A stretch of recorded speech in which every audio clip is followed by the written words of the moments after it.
Bismillah. Assalamualaikum warahmatullahi wabarakatuh. Alhamdulillah. Hamdan katsiran thayyiban mubarakan fi kama yuhibbu rabbuna wa yarda. Wassalatu wassalamu ala man la nabiyya ba'da, amma ba'd.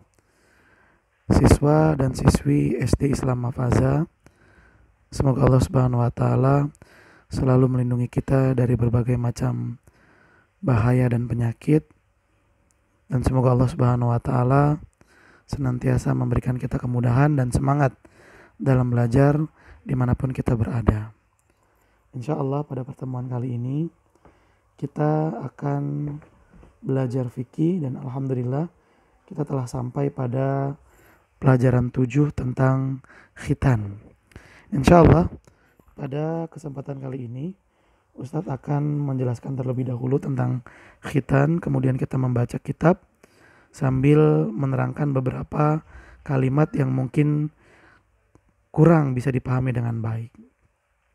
Baik, kita mulai. Khitan atau yang dikenal juga di masyarakat umum kita dengan istilah sunatan,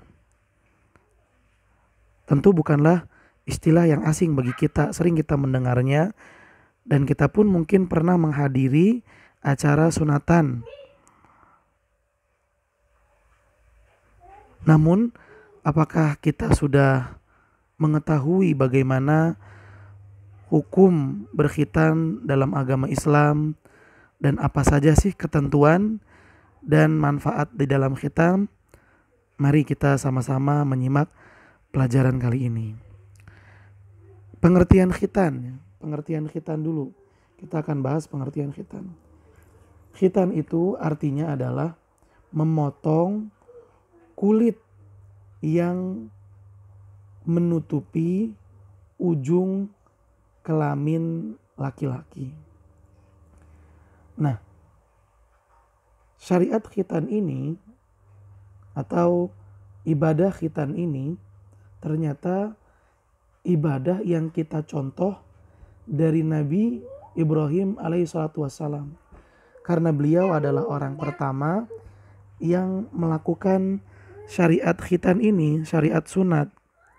Dan Allah Subhanahu wa taala memerintahkan kepada kita umat Islam juga untuk mengikuti ajaran yang mulia yang diamalkan oleh Nabi Ibrahim ini, di mana Allah Subhanahu wa taala berfirman di dalam surat Al-Imran ayat 95, maka ikutilah agama Ibrahim yang lurus dan dia tidaklah termasuk orang yang musyrik. Siswa dan siswi SD Islam Mafaza, perlu kita ketahui bahwa Islam adalah agama yang sangat menjunjung tinggi kebersihan dan kesucian. Nah, salah satu buktinya adalah syariat khitan atau syariat sunat ini. Kita bisa melihat bahwa dalam pelaksanaan sunat atau khitan, seseorang akan bisa dengan mudah menjaga kesucian dan kebersihan dirinya. Dan inilah yang diinginkan oleh Islam untuk umatnya, umat Islam, agar senantiasa dalam keadaan bersih, terbebas dari penyakit dan kotoran. Oleh karena itu, sungguh sangat mulia ajaran agama Islam ini, dan kita bersyukur sekali Allah Subhanahu wa taala menganugerahkan kepada kita agama yang indah dan agama yang suci ini. Kemudian hukum berkhitan. Nah, di buku kita ini hukum khitan hanya ditujukan kepada laki-laki. Padahal khitan juga dilakukan oleh perempuan dengan tata cara yang berbeda. Biasanya perempuan itu dikhitan atau disunat setelah lahirnya. Ya, setelah lahirnya tidak terlalu lama, berselang hari, biasanya orang tua akan meminta kepada dokter atau bidan untuk melakukan khitan anak perempuan yang baru lahir. Nah, Hukum khitan bagi laki-laki adalah wajib. Bagi laki-laki adalah wajib, sedangkan bagi perempuan hukumnya sunnah. Agama Islam menganjurkan kepada kita agar melakukan khitan ini di usia kecil, sejak masih kecil. Kenapa? Agar setelah dikhitan seorang anak kecil, dia bisa tumbuh dewasa dalam keadaan bersih, dalam keadaan suci. Dan ia pun bisa beribadah dengan lebih maksimal sejak dia kecil. Oleh karenanya, orang yang melakukan khitan sejak kecil akan mendapatkan banyak keutamaan daripada orang-orang yang melakukan khitan ketika usianya sudah besar. Dan alhamdulillah di zaman kita saat ini metode untuk melakukan khitan semakin canggih, sehingga prosesnya pun sangat mudah dan sangat cepat. Siswa-siswi SD Islam Mafaza, kemudian yang terakhir kita akan bahas tentang manfaat khitan. Banyak sekali manfaat-manfaat khitan, manfaat-manfaat sunatan yang bisa didapat oleh orang-orang yang melaksanakan syariat yang mulia ini. Yang pertama, akan memudahkan dalam menjaga kebersihan diri dari najis, terutama pada area kemaluan kita. Kemudian yang kedua, memudahkan untuk menjaga kesucian ibadah. Dan yang namanya kesucian semakin sempurna akan menjadikan ibadah pun semakin sempurna. Menjadikan ibadah akan lebih mudah untuk dilakukan dengan lebih baik. Karena pernah suatu ketika Nabi SAW memimpin sholat, tiba-tiba Nabi SAW merasa ada hal yang sulit di dalam sholatnya. Setelah selesai dari sholatnya, Rasulullah SAW mengingatkan kepada para sahabatnya untuk memperbagus, menyempurnakan wudunya, bersucinya. Karena bersuci yang baik, bersuci yang sempurna akan memudahkan seseorang dalam melaksanakan ibadah dengan lebih baik. Kemudian yang ketiga, menjaga kesehatan. Tentu menjaga kesehatan ini akan terwujud dengan melakukan syariat khitan ini, sebab ketika seseorang belum disunat, yang laki-laki tentunya, ketika dia buang air kecil, maka air kencingnya itu tidak keluar secara sempurna, sebab ada sisa-sisa air kencing yang tertahan oleh kulit yang menutupi ujung kelaminnya, dan itu akan menimbulkan penyakit. Karena air kencing itu kan seharusnya dikeluarkan secara keseluruhan. Jika ada yang tersisa, nah itu akan menyebabkan penyakit. Nah, Islam agama yang sangat mulia mengajarkan kepada kita agar diri kita ini bisa total dalam kebersihan sehingga terjaga dari banyak penyakit. Yang keempat, nah ini sama poinnya dengan yang ketiga tadi, yaitu mencegah penyakit terutama pada area kelamin. Kemudian yang kelima, membantu proses pembentukan anak yang soleh.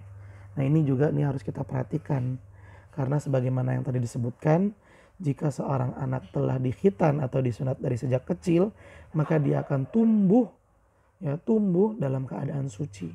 Dan anak yang tumbuh dalam keadaan suci akan mudah terarah menjadi anak yang soleh. Mudah-mudahan Allah Subhanahu wa Ta'ala menjadikan kita anak-anak yang soleh, anak-anak yang soleha, anak-anak yang pintar dalam urusan agamanya. Amin ya rabbal alamin. Mari kita baca pembelajaran ketujuh ini. Ya, khitan pengertiannya adalah memotong dan membuang kulub. Apa itu kulub? Kulub adalah kulit pada ujung alat kelamin laki-laki. Syariat khitan ini, amal ibadah khitan atau sunatan ini adalah ittiba, Itiba itu artinya mengikuti. Siapa yang kita ikuti dan apa yang kita ikuti? Yang kita ikuti adalah ajarannya Nabi Ibrahim alaihi salatu wassalam.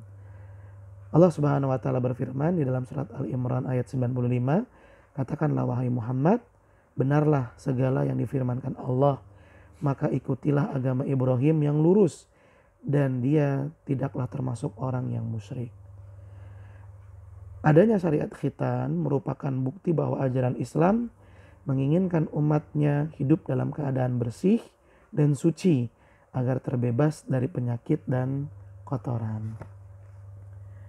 Hukum khitan diwajibkan bagi setiap laki-laki yang beragama Islam, baik masih kecil ataupun sudah besar. Pelaksanaan khitan sebaiknya dilakukan sejak kecil. Mengapa? Agar ketika anak yang sudah dikhitan itu bisa tumbuh dewasa dalam keadaan suci dan bersih. Nah, di sini terangkan sebaiknya dilakukan sejak masih kecil sehingga ketika mencapai usia dewasa ia benar-benar dapat beribadah dalam keadaan suci dan juga bersih. Jadi poinnya 2. Ketika seseorang khitan di usia kecil, ya, ada 2 poin yang akan dia dapatkan, ada 2 manfaat. Yang pertama, dia akan terus tumbuh dalam keadaan suci dan bersih. Dan yang kedua, setiap kali dia ibadah, dia akan selalu beribadah dalam keadaan yang sempurna. Kemudian yang ketiga yaitu manfaat khitan. Manfaat khitan diantaranya sebagaimana tadi telah kita sebutkan. Nah, ini kita baca. Yang pertama, mempermudah untuk membersihkan najis pada alat kelamin. Yang kedua, mempermudah dalam menjaga kesucian beribadah. Yang ketiga, menjaga kesehatan. Yang keempat, mencegah penyakit kelamin. Dan yang kelima, membantu proses membentuk anak yang saleh. Dan tentunya masih banyak lagi manfaat-manfaat khitan yang sangat luar biasa ini. Nah, silahkan siswa dan siswi SD Islam Mafaza mengerjakan latihan yang ada di halaman 111, kemudian juga di 112 dikerjakan latihan 1, 2, dan 3. Nah, untuk soal nomor 2 latihan ketiga, silahkan menyebutkan 3 manfaat khitan saja. Menyebutkan 3 manfaat khitan saja. Mudah-mudahan Allah Subhanahu wa taala memberikan kita manfaat dan ilmu yang berkah dari pembelajaran kita kali ini dan memudahkan kita untuk menjawab latihan-latihan ini dengan baik dan benar. Baik, kita lanjut ke pelajaran yang ke-8 yaitu pengurusan jenazah.